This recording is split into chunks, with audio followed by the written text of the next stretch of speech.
Is this for women who were children in the 60s and they all think life was perfect in daisies because their mothers hid it from them very well and they're just reading this and going, oh wow, life for mommy was hard. I don't know. Super annoying. Can you tell I'm bitter? I'm bitter about this book. Hi, I'm Carly with Bookish Pixie Reads. Thank you so much for joining me today. So today I have for you a very unpopular opinion. I'm going to be talking about Lessons in Chemistry by Bonnie Garmus. And guess what? I didn't like it that much. So as of this recording, I think about a week ago, Barnes & Noble picked it as its book of the year. Goodreads dropped their award nominations for their book of the year, their categories for the year, and it's nominated for Best Historical Fiction. I mean, as of this recording, it's got a 4.38 on Goodreads. People really, really like this book. And I really thought it was mediocre at best. Like, I don't think it was a terrible book, and I'm not gonna say don't read it. But I think the hype is so overdone, and people are buying into it, and I'm kind of wondering if people are afraid of saying it's bad because everyone thinks it's so good. I kind of think Barnes & Noble just picked it because it's going to be an easy hand sell, or kind of wonder if the publisher paid them off, but because I just don't think it's good. I don't. And so I'm going to start off with reading you the back of the book description if you are unfamiliar with this book. Chemist Elizabeth Zott is not your average woman. In fact, Elizabeth Zott would be the first to point out that there is no such thing as an average woman. But it's the early 1960s, and her all-male team at Hastings Research Institute takes a very unscientific view of equality, except for one, Calvin Evans, the lonely, brilliant, Nobel Prize-nominated grudge holder who falls in love with, of all things, her mind. True chemistry results, but like science, life is unpredictable, which is why a few years later, Elizabeth Zott finds herself not only a single mother, but the reluctant star of America's most beloved cooking show, Supper at 6. Elizabeth's unusual approach to cooking, combine 1 tablespoon acetic acid with a pinch of sodium chloride, proves revolutionary. But as her following grows, not everyone is happy, because as it turns out, Elizabeth Zott isn't just teaching women to cook. She's daring them to change the status quo. Laugh out loud funny, shrewdly observant, and studded with a dazzling cast of supporting characters, Lessons in Chemistry is as original and vibrant as its protagonist. That's a load of horse. Like, all of it. Like, I think my main problem with this is that it is so mismarketed. I mean, I don't think the book's that good anyway, even if it was marketed correctly, but I never would have read it if it was marketed correctly. It would not have been something I would have picked up. This was something, I was actually aware of it before the hype. It was on an ARC list, and I applied for the digital ARC, and because I'm new and I have like no followers, I didn't get approved for it. But I was, it also, I think the ARC description said it was a combination of, it was described on the ARC description as a delight for readers of Where You Go, Bernadette, which I read years ago. I remember liking it then. I don't know how I would feel about it now. And I haven't seen the movie. And I was like, okay, Where'd You Go, Bernadette, with sort of a Julia Childs situation. And I just watched this Julia Childs documentary, and I was like,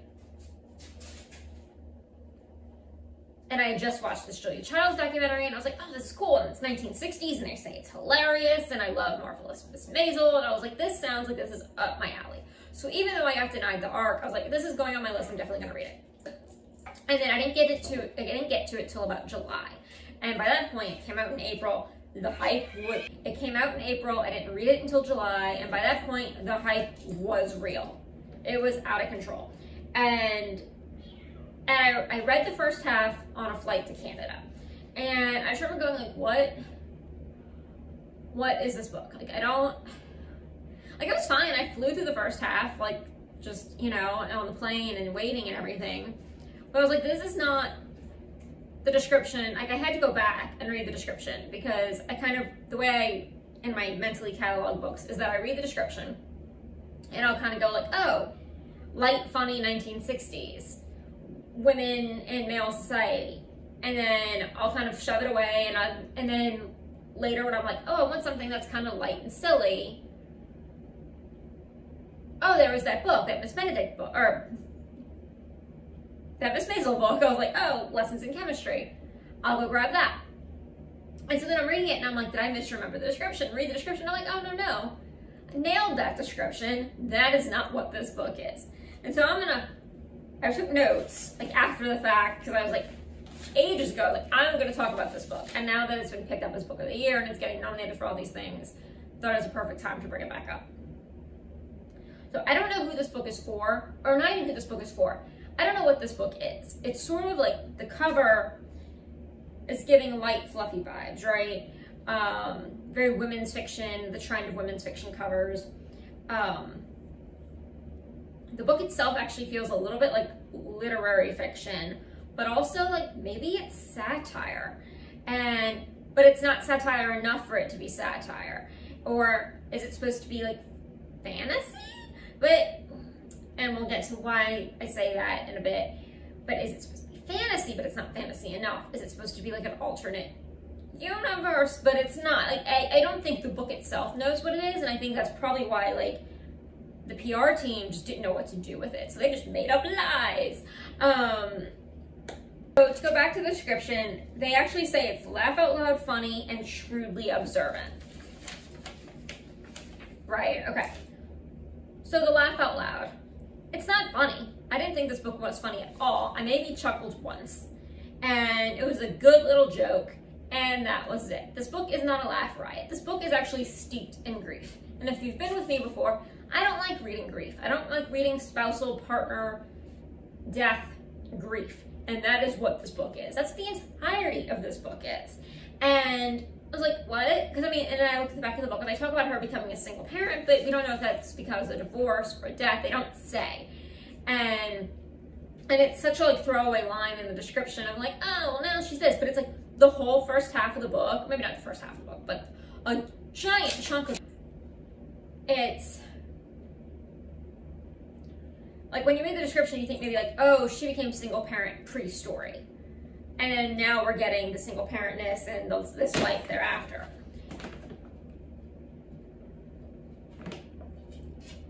A good chunk of the first part of this book, is her with her partner, with Calvin, this scientist guy that fell for her. And so you get their relationship and their love and how they feel for each other, and that he wants to marry her. And she wouldn't mind that either, except for the sexism of her and her career. And so then when you get his death, it's hard and it's a lot. And you're getting her like grieving, and she never really stops grieving. And so this book is very much dealing with the repercussions of death and grief and blah, blah, blah. And with maybe the first 10 pages of this book, there is literal rape on the page. Not fade to black rape on the page. In this book that is laugh out loud hilarious. Rape on the page. And then way later, there's another attempted rape on the page. And I'm just like, what is going on? And I mean, you get your general misogyny, but I mean, that's kind of the point, is that woman in the 60s deals with men and a female in a very male-heavy work environment. I don't think I said, so I kind of read the description, but she's a scientist and works at this, I don't know, this lab place. It's not really like for the government or anything, it's just like a privately funded lab. And actually, I thought this was written by a man. Like, I was reading it, the way she's described is that she's so hot, but she doesn't know it. And I think I actually like went back to the cover and I was like, did a man write this? Because this feels like that's what men do. You know, like, she's so pretty, but she doesn't know it. And she's so hot, and all the men like want to be with her, and all the women, like the secretaries and stuff, are all jealous of her. And then she meets Calvin, this other genius scientist, and he just falls for her brain. He doesn't even realize how pretty she is. I mean, he realizes he's a man. But it's like, really? Okay. And they also talk about that the back of the book says this is shrewdly observant. I would love to know how it is shrewdly observant. Like, I could say that maybe this book is shrewdly observant to someone who is, to men, shrewdly observant to most men, or shrewdly observant to women who were just starting to become aware of life around them. And like baby feminists, or I don't know, I don't know. I don't know who these women are who don't already know this stuff. Like, this is marketed to women, but then like it's shrewdly observant. Like, what? That life for women in the 50s and 60s was for women was like crap? Like we didn't know that? We just didn't know that already? That women had dreams outside of marriage, and that not all women wanted to become mothers, and life in a male-dominated, for a woman in a male-dominated career was hard. Like, what observations here are shrewd and new to society? Like, I don't know, I was just expecting something kind of grand and new and innovative, and it's just like, yeah, I know all this. Yeah, I know all this because I pay attention to life. Like, because they get into, they never actually got married, and this man dies, and she's pregnant, and because they weren't married, I think he left the house to her. I can't remember if he left the house to her, but like she doesn't really have like a safety net that marriage would have provided. And I mean, and that's still today, you don't really, that, you know, that there's issues with that and everything, but it's like, I don't know, there's just so much here that like, we already know, right? Like, is this for women who were children in the 60s and they all think life was perfect in daisies because their mothers hid it from them very well, and they're just reading this and going, oh wow, life for mommy was hard. I don't know. Super annoying. Can you tell I'm bitter? I'm bitter about this book. There's a dog. His name is 630. It's dumb. The dog talks. All right, okay. The dog doesn't talk. You get his point of view. And he has like an inner monologue point of view situation. And it's so bizarre in the context of the rest of the book. Like, the rest of the book is written like a normal fictional non-fantasy piece, and then all of a sudden you've got point of view from the dog. Like, it's so out of left field. And I will say, on Goodreads, a lot of people like the dog. Like, I mean, granted, I'm on the outskirts of this whole book in general, but people like the dog. And then even I went to read the negative reviews to see how other people who were like me, thought this was bad, like the dog. So you might like the dog. But there's this whole thing where Elizabeth Zott, our lead, is teaching the dog words. And again, the dog doesn't verbally talk.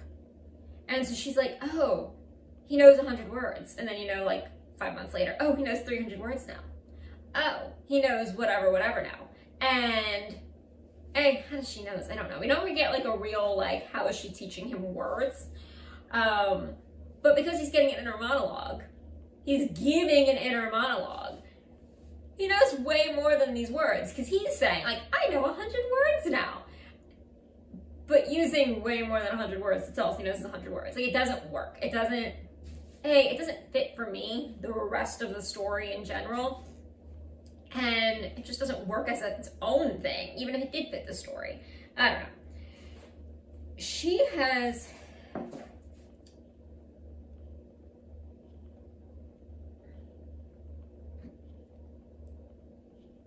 So there's this weird thing, and I had the thought while reading it, and then I saw other people say it in the reviews, in the negative reviews, and I was like, okay, it's not just me.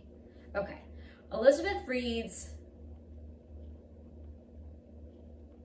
I can't tell if Elizabeth is just dense, like if she's purposefully, there's this bit, so she gets pregnant in the story, and she goes to the doctor's office for an appointment, and, you know, 60s gynecologist, baby doctor, OBGYN.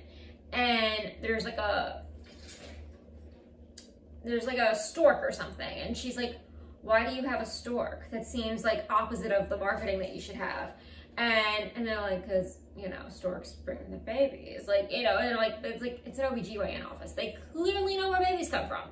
And she's like fighting with the nurse about this. And I'm like, am I supposed to think she's like neurodivergent, where she's kind of one track, or is she just picking fights just to pick fights? Like, I can't tell, because sometimes we're supposed to think she's so smart and so brilliant, but other times it feels like, yeah, no, you totally have a point. Like, she doesn't want people to like, she wants people to like know the truth. She's a scientist. She wants people to know. But I'm like, these women who are coming to the doctor know where their babies came from. Like, it's I don't understand her. But back to my original point of, I had thought this idea and then I saw it in the reviews, is that she goes in a lot of venting about feminist things, and that's fine.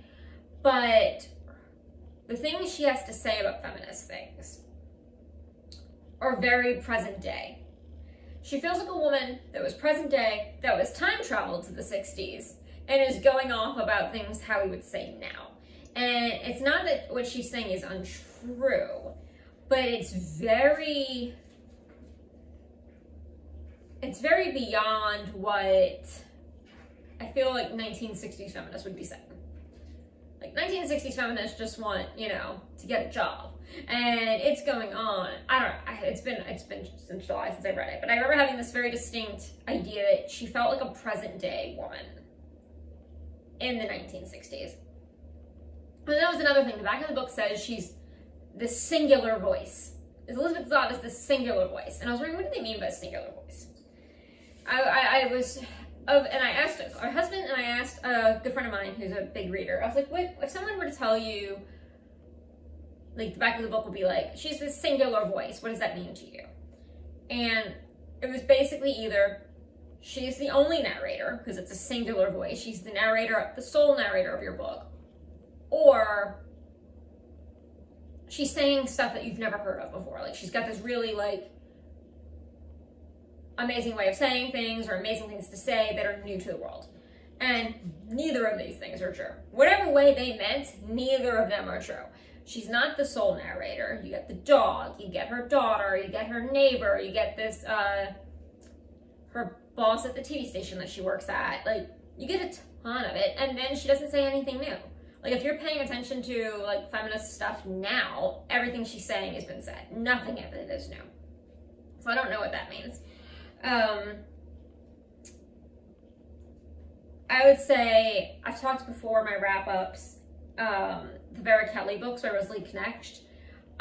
They also take place in the, I guess this book, Lessons in Chemistry, is in early 60s. This, Vera Kelly's in the later 60s. But I feel like they much more accurately handle the politics and the movements of their time. Like, or it doesn't, they're not trying to do all the things. And so, also the back of the book's like, this woman has this cooking show. We don't get the cooking show till halfway through. One of the big reasons I wanted to pick this book up was that she was like, Scientist Julia Childs. We don't get Scientist Julia Childs till halfway through the book, which annoyed me because that's the book I thought I was going to read. So my job is I work in TV. I work in a local TV news station and worked in it for a long time. And I know TV stuff in the 60s is not the same as TV stuff now, not by a long shot, but there's still things that are going to be the same. And this TV stuff is all wrong. I'm just annoyed by the accuracy of the TV station stuff.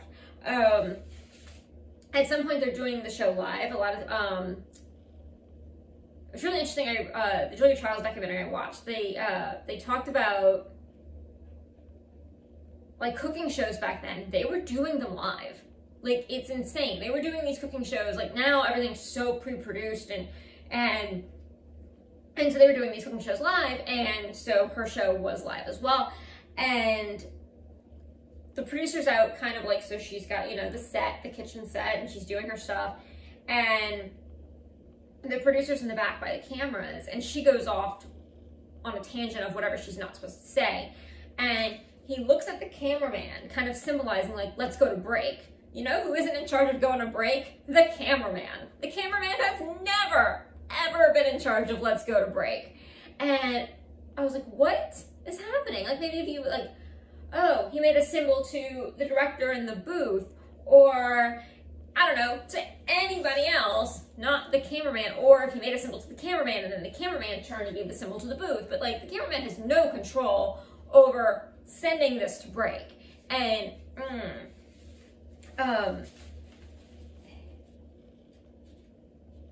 I wrote down, it was like she took the entire staff of a TV station and combined it into a cameraman. I mean, and especially back then, you had so many people, because nowadays, like, we don't even have camera people anymore. Not like in a studio situation, they're all robotic for the most part. Everybody's been lumped into like, can you do this job and this job, or things are robotic. But I mean, you've got audio people and director people and producer people and camera people, and I mean, lighting people, and it's just people with cue cards. And I mean, it's back in the day, your sets, you had a ton of people working on your live shows. And for you to look at the cameraman to go to break was just mind-boggling to me. Also in the beginning, when so she's very just cantankerous. She takes this TV job. She takes this TV job purely because she needs the money. Because she loses her job at the lab, and she has no real way of like making money. And this guy at this TV station is a dad. Dad at the TV station is a parent of a kid at the school where her daughter goes. And she has a problem, so she goes to like, I need to talk to you about your kid and my kid at the school, and he's like flabbergasted by her beauty. And then he was like, and she brings him food. Like, or the whole thing is that like his daughter keeps eating her daughter's lunch because she's an amazing cook. She likes to like the science of cooking, which makes her like cooking, that everything's very scientific. And she makes him something, and he's like, wow, you're really good. And his wife had left him. He's single father raising his child. And he's like, we should make a cook. He was trying to find a new show to fill a slot. And back in the day, a lot of like, now you've got syndicated TV shows. Back in the day, you produced your own local TV shows. And if you were lucky, one got huge and got syndicated, a la Julia Childs. But generally, you were making your own stuff. And so he's like, well, let's put you on TV. Let's get you a cooking show. And she's like, but she needs the money. She only does this for the money. And she's very cranky about the whole thing. And they want to put her in sexy clothes. And she's like, no, I want to wear like, you know, a lab coat. And like every single thing's a fight. And I'm not saying like some of these fights are like not worth it. It's just everything's a fight. And so the guy in charge is frustrated. So they have the set. And he brings her out for day one to go live on a set she has never seen. And none of that's true. None of that would ever happen in a million years. Like, you have to light for her skin tone and the sets. Like, you need a person there. And, I mean, grab your body double, but, like, she needs to know the set. Like, she needs to know where all her stuff is and where, like, it's just... It's convoluted shenanigans so she could be cranky and embarrass herself on TV and embarrass this guy and get them in trouble with the head honcho up at the top. Like, it's so unnecessary.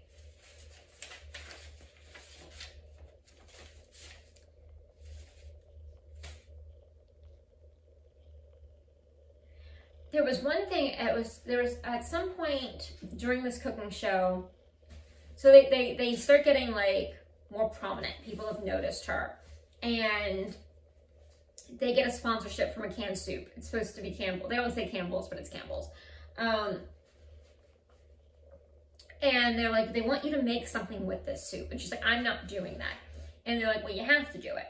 And you have to talk about it. Please, can you talk about it? And so on air, because like I said, the whole thing's live, on air, she's like, look at this can of soup. It's made of chemicals. This will kill you, and tosses it in the trash can. As if... Now, the whole thing of her cooking show is that she uses the chemical names for everything. Like the first episode, she says the chemical compound that is vinegar. I don't remember what it was, but she says acetic acid or whatever it is. And they get all these phone calls going, all these women are like, what are all these things? So I can go buy the stuff. We don't know what she's talking about, which I don't believe either. I don't believe women in that day and age had the time to sit there and listen and go, WTF is she talking about? Let me call the news station and get the ingredients. Like, who has time for that? No one has time for that now, much less a woman at home who's got to like cook dinner and everything else. I don't believe it. But okay, well, let's go with it. Let's go with the fun fluff of this non-fluffy book. But her whole thing is, she's like, let's add some sodium chloride. Like, she's constantly talking about chemicals. And then to be, this can of soup is full of chemicals. It'll kill you, and throw it away. But she never says, like, this. She doesn't say this is made of bad chemicals. She's just like, this is made of chemicals. And I'm like, but everything you cook with is made of chemicals. That is the whole point. That is the whole shtick of your show. Like, I don't get what this was.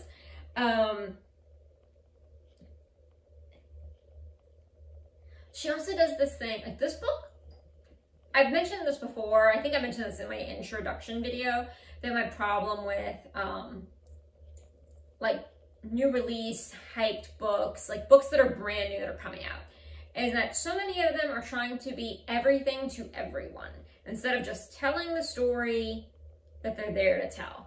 And this book's got to mention all the things. It's literally like trauma porn. I don't know how everyone's just like, oh, it's so amazing and great. It's trauma porn, and everybody's just like, fun. But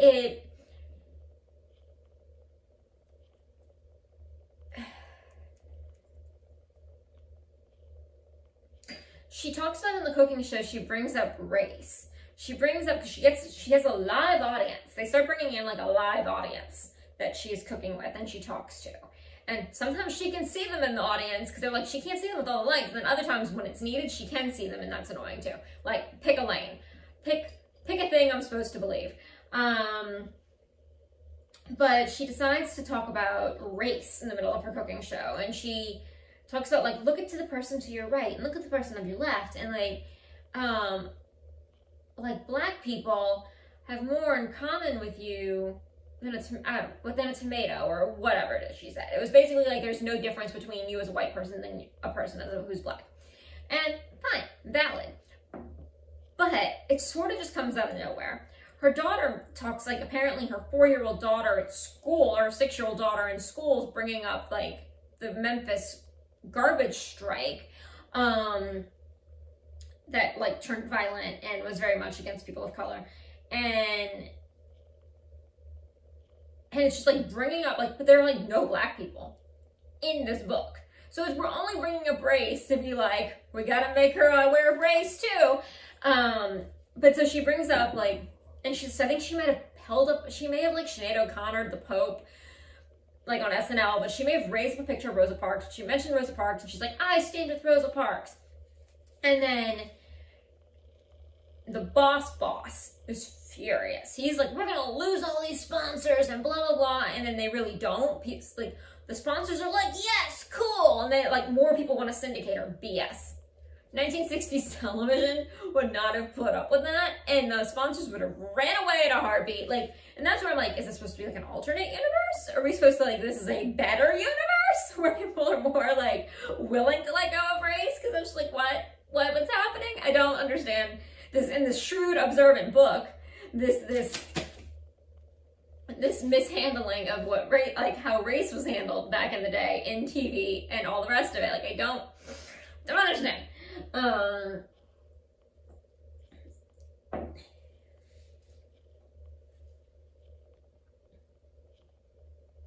So the book opens kind of like in the present, and before we go in the past and see Elizabeth with Calvin. And the book opens from the point of view of her daughter, Mad. Her name's Mad. They tell everybody it's Madeline, but on the birth certificate it's Mad because she was on drugs or whatever, and she just had a baby and she named her Mad. And you find, like, Elizabeth writes notes and puts them in her lunchbox every day, and Mad sneaks them out every day because Mad is a genius, prolific reader at the age of 4, and doesn't want other kids to know that she's a prolific reader. She tries to hide it. And okay, fine, whatever. Until later in the book, like when we catch back up to the present time, you find out that she is checking out from the all right? We find out that she is checking out from her school library at the age of 6 because she's getting in trouble with her teacher for it. Is that she's checking out books by Vladimir Nabokov. I don't think they actually say it's Lolita, but that's the one that I know by him. But I'm like, she's checking out Lolita at the age of 6, but she's pretending to not be smart at her school. Like, pick a lane. Like, how did this get past the editors? How is this getting to be picked as book of the year when we've got, like, blatant disregards to the own words in your book? Like, I don't understand. And we're supposed to think that, like, because they say, like, oh, she's not really a prodigy. Not in the way, like, music. The thing that they, like, the thing about reading prodigies is that it's awesome when you're, like, young, but then everybody catches up with you.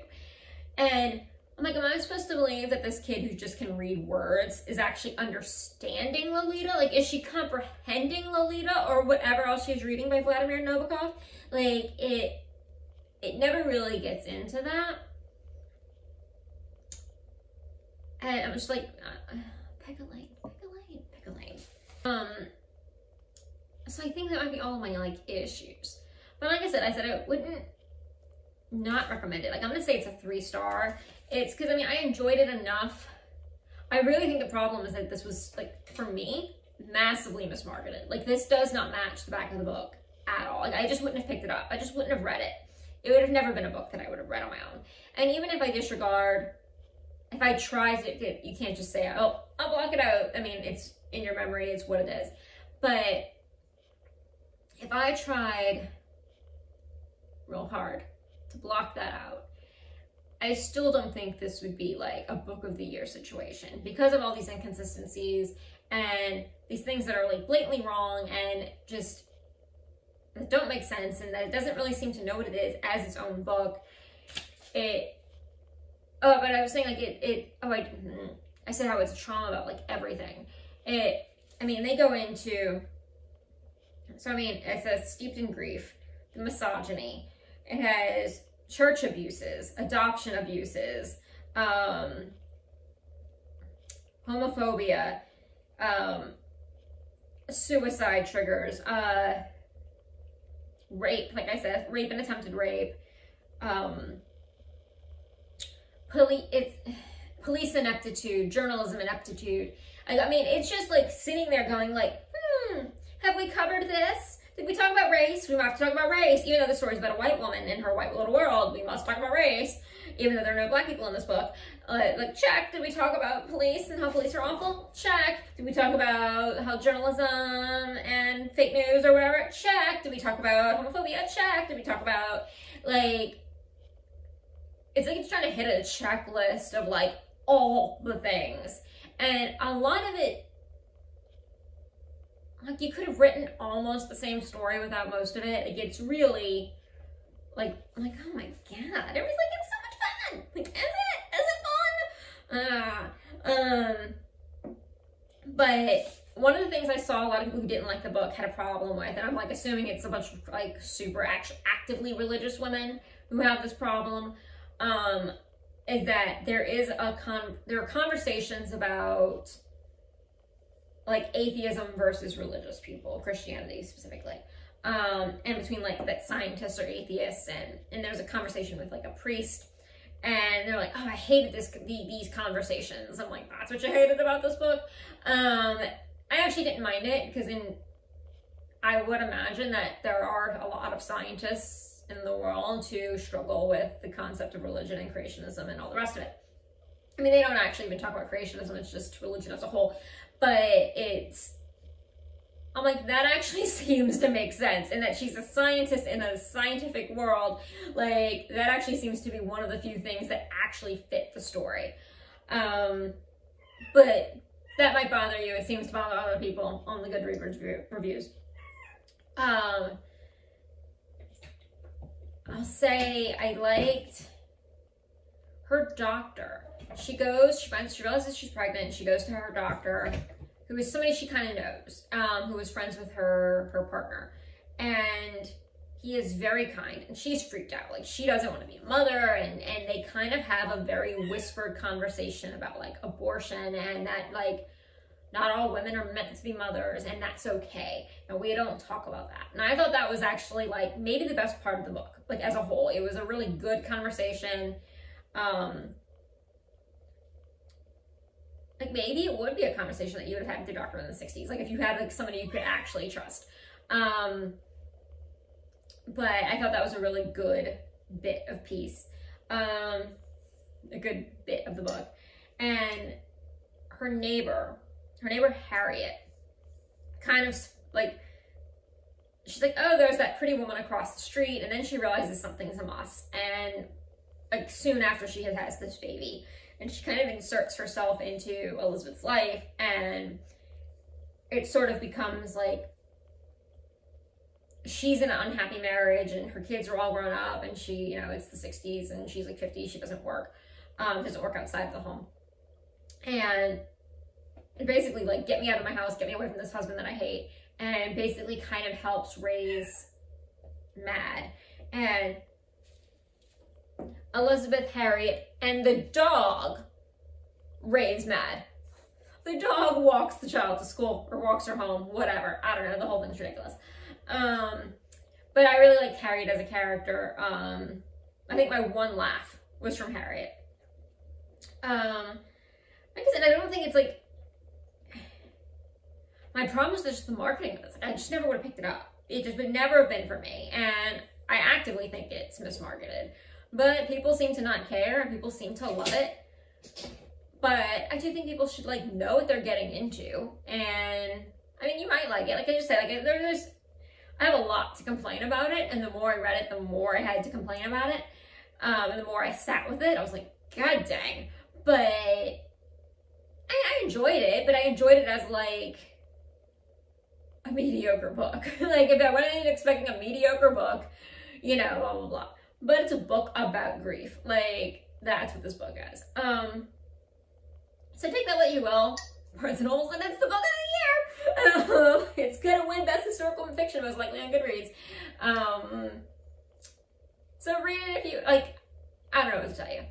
Like I said, I'm giving it a 3, but it's odd. It's odd in, like, a bad way. But tell me what y'all think in the comments. People love this book, and I tried finding reviews of people don't like the book on YouTube, and I can't find one, so maybe I'm the first. I don't know, because when you Google lessons in chemistry, even book review, you get a lot of science videos that have nothing to do with this book. But, tell me what y'all think in the comments. Like, subscribe, and I'll see you guys later. Bye.